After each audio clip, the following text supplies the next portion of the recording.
Nagabot-abot niadtong weekend sa Davao City Overland Transport Terminal ang mga nagbakasyon sa Davao City sa Pasko ug bagong tuig aron mangul-ina sa ilang tagsa-tagsa ka probinsya.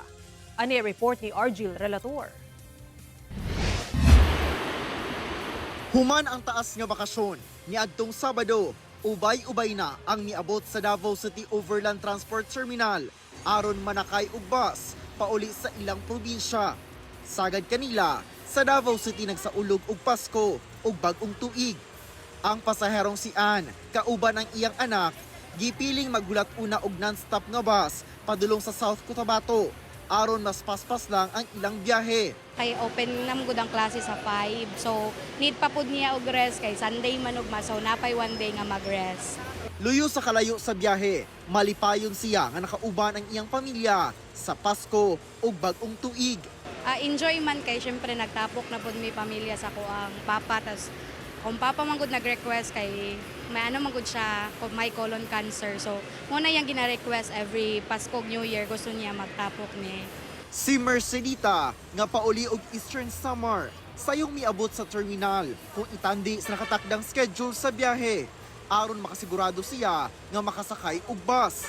Halos usa ka adlaw man gud daw ang iyang biyahe pauli sa ila. Masaya naman kasi mga anak kong inuwi ko dito eh.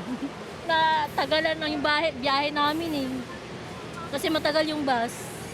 Sumala sa personahe sa usa ka bus company, gilauman na nila nga dili na ing anak kadaghan ang mga pasahero nga moabot sa terminal sama ni adtong padulungay magpasko ug bagong tuig.